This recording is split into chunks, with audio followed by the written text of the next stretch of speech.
Hello दोस्तों, स्वागत है आपका एग्जाम टाइम में। यहाँ पर हम प्रतियोगिता घटना चक्र के करंट अफेयर को डिस्कस कर रहे हैं, जिसमें आपके 2020 का संपूर्ण करंट अफेयर यहाँ पर कंप्लीट हो जाता है। जो हमारा अभी टॉपिक चल रहा है संपूर्ण राष्ट्रीय घटनाक्रम, हम यहाँ पर देख रहे हैं, यानी कौन कौन सी घटनाएं अभी तक घटी है 2020 में, तो वो सारे करंट अफेयर यहाँ पर देख लेंगे, जिसमें हमारे पार्ट 3 है। और दोस्तों यहाँ पर हम महत्वपूर्ण वस्तुनिष्ठ प्रश्न की चर्चा करेंगे, साथ में इंपॉर्टेंट फैक्ट की भी हम यहाँ पर चर्चा कर लेते हैं। अब ये एमपीपीएससी और व्यापम के साथ ही एसएससी, रेलवे और जितने भी सेंटर लेवल के एग्जाम होते हैं, तो उनके लिए भी काफ़ी हेल्पफुल साबित यहाँ पर होंगे। दोस्तों चलते हैं भी क्वेश्चन की तरफ। देखिए यहाँ पर आज हमने पहला क्वेश्चन लिया कि अभी हाल ही में किस राज्य सरकार ने गैरसैंण या भरासीसैंण को अपनी ग्रीष्मकालीन राजधानी बनाने की आधिकारिक घोषणा यहाँ पर कर दी है। तो इसका जो राइट आंसर है दोस्तों वो है यहाँ पर उत्तराखंड। देखिए उत्तराखंड सरकार ने अभी ग्रीष्मकालीन राजधानी की घोषणा की है। तो उत्तराखंड देश का पहला ऐसा राज्य है जिसकी अपनी स्थायी राजधानी की घोषणा से पहले ही ग्रीष्मकालीन राजधानी की घोषणा हो चुकी है। अब इसकी जो आप जो एक राजधानी सुनोगे देहरादून, तो देहरादून को उत्तराखंड की अस्थायी राजधानी के तौर पर ही अभी तक इस्तेमाल किया जाता था। ठीक है, तो इसकी अभी तक कोई स्थायी राजधानी नहीं थी। तो अब इसकी जो स्थायी राजधानी है वो गैरसैंण या भरासीसैंण होगी, तो ये आप ध्यान रखोगे। नेक्स्ट क्वेश्चन है दोस्तों कि अभी हाल ही में सुप्रीम कोर्ट के एक निर्णय में बेटियों को पैतृक संपत्ति में बेटों के समान अधिकार देने की बात कही गई है। तो यह किस अधिनियम से संबंधित है? तो दोस्तों यहाँ संबंधित है हिंदू उत्तराधिकारी संशोधन कानून 2005 से संबंधित है। अब देखिए इसके बारे में कुछ विशेष बात कर लेते हैं कि जो इस अहम फैसले में कहा गया है कि जो बेटियां है उनको समानता के अधिकार से वंचित नहीं किया जा सकता है। चाहे संयुक्त हिंदू परिवार में पिता की संपत्ति में बेटों का भी बराबर हक होगा और बेटी का भी बराबर हक होगा, भले ही उसका जन्म हिंदू उत्तराधिकारी संशोधन कानून 2005 के अमल में आने से पहले ही क्यों ना हुआ हो। तो इस प्रकार की यहाँ पर बात है। तो ये करंट का टॉपिक है, आप इसे ध्यान रखोगे। नेक्स्ट क्वेश्चन है दोस्तों कि अभी हाल ही में फ्रांस में निर्मित भारतीय वायुसेना में शामिल ब्रह्मास्त्र या लड़ाकू विमान कौन सा है? तो आप सभी को पता है ये है राफेल। तो दोस्तों राफेल के बारे में कुछ चर्चा कर लेते हैं कि राफेल 2 इंजन वाला अत्याधुनिक मल्टी रोल लड़ाकू विमान है और राफेल कई महत्वपूर्ण हथियार होते हैं उन्हें साथ में उड़ान भरने में भी सक्षम है। और इसका जो राफेल का वजन की हम बात करते हैं तो इसके वजन पूछा तो नहीं जाएगा, बाकी इसका जो वजन है लगभग 10 टन है। और हथियारों के साथ बात करते हैं तो इसका जो वजन होगा वो होगा 25 टन। तो ये आप ध्यान रखोगे। नेक्स्ट है दोस्तों कि गंगा नदी में किसके संरक्षण हेतु सितंबर माह से एक महत्वाकांक्षी प्रोजेक्ट परियोजना शुरू की गई है? तो इसका जो नाम है दोस्तों ये है डॉल्फिन।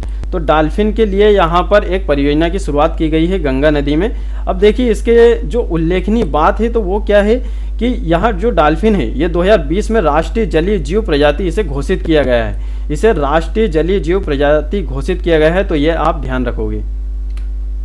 नेक्स्ट ये दोस्तों कि केंद्र सरकार द्वारा किस समुदाय के लिए राष्ट्रीय परिषद, तो ये आप ध्यान रखोगे, राष्ट्रीय परिषद का गठन किया जा रहा है। तो ये किया जा रहा है ट्रांसजेंडर्स के लिए। अब देखिए यहाँ पर क्या है, जो केंद्र सरकार है उन्होंने ट्रांसजेंडर समुदाय के सदस्यों के लिए उनकी नीतियों, कार्यक्रमों, कानून और परियोजनाओं के निर्माण के लिए राष्ट्रीय परिषद का यहाँ पर गठन किया गया है। दोस्तों इसमें बात कर लेते हैं कि जो इसकी अध्यक्षता है वो कौन करेगा? तो इसकी अध्यक्षता जो करेंगे केंद्रीय सामाजिक न्याय मंत्री करेंगे और इसके साथ ही इसमें 10 केंद्रीय विभाग होंगे और 5 राज्यों और समुदाय के सदस्य भी यहाँ पर शामिल होंगे। तो इतना से बात आपको यहाँ पर ध्यान रखना है। दोस्तों नेक्स्ट क्वेश्चन देखते हैं कि सड़क परिवहन और राजमार्ग मंत्रालय ने सभी BS6 है ना, BS6 अनुपालन वाहनों को किस रंग का स्टिकर लगाना अनिवार्य किया है? तो यहाँ पर किया है इन्होंने हरा रंग का स्टिकर लगाना अनिवार्य किया है। आप देखोगे कि अभी यहाँ पर 2019 में यहाँ पर BS4 चल रहा था। यानी ये क्या होता है कि जो वाहनों में किस प्रकार का ईंधन यूज़ किया जाता है ना, पंजीकृत है या नहीं, तो इस प्रकार की यहाँ पर जानकारी दी जाती है। और यानी ये वाहनों की क्या होती है, कैटेगरी होती है। तो यहाँ पर इससे पहले अभी BS4 चल रहा था, तो अभी डायरेक्ट हम BS5 न चलाते हुए डायरेक्ट BS6 पे आ गए हैं। तो ये इसमें क्या होगा कि और भी अत्याधुनिक प्रकार के इंजन इसमें इस्तेमाल किए जाएंगे।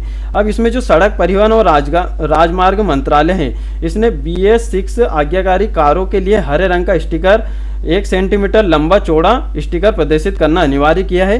अब इससे क्या होगा कि यहाँ जो हरी पट्टी का BS6 वाहनों के लिए है तो इसमें पंजीकरण और उसके ईंधन का प्रकार का विवरण इसमें होगा।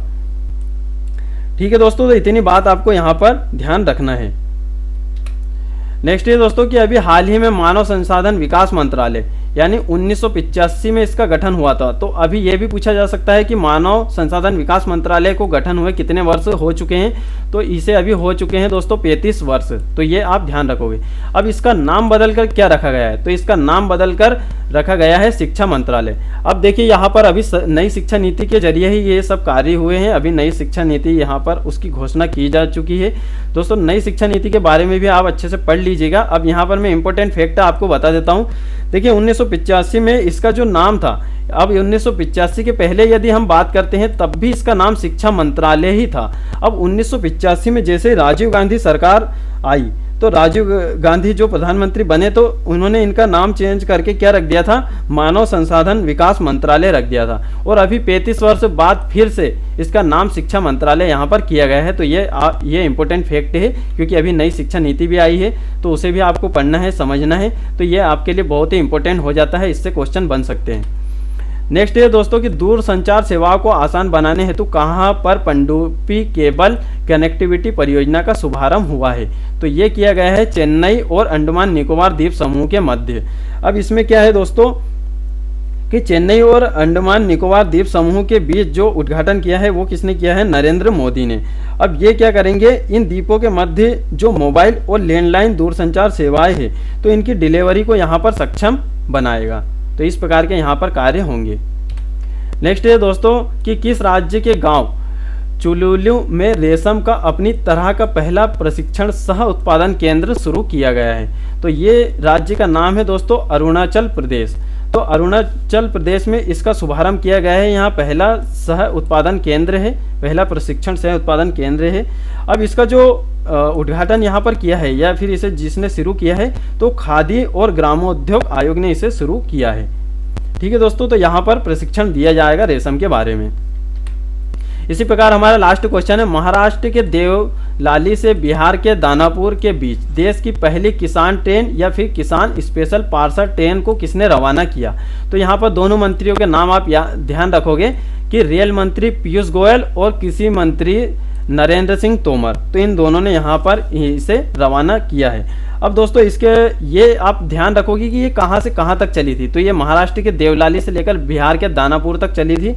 अब इसमें विशेष कार्य क्या होंगे, जो किसान है तो किसान जो रेल है वो कम समय में सब्जियों, फलों और कृषि उत्पादों को बाजार में लाने में यहाँ पर मदद करेगी। तो दोस्तों इस प्रकार के हमारे यहाँ पर 10 क्वेश्चन कंप्लीट हो जाते हैं। इसी प्रकार हमारी ये सीरीज चलती रहेगी। आप चाहे तो हमारे टेलीग्राम चैनल से जुड़ सकते हैं और इस वीडियो के डिस्क्रिप्शन में हमने लिंक देकर रखे हैं। आप अपनी मर्जी के ग्रुप में जुड़ सकते हैं, जैसे कि हमने MPPSC प्री का ग्रुप अलग बनाया है, मेंस का अलग बनाया है, ऑल एग्जाम के लिए अलग बनाया है। आप चाहे तो व्हाट्सअप ग्रुप से भी जुड़ सकते हैं। दोस्तों इसी प्रकार हम सारे यहाँ पर करंट अफेयर कंप्लीट कर लेंगे, तो आपके यहाँ पर आने वाले एग्जाम के लिए बहुत ही हेल्पफुल साबित होंगे। तो दोस्तों मिलते हैं फिर नेक्स्ट वीडियो में।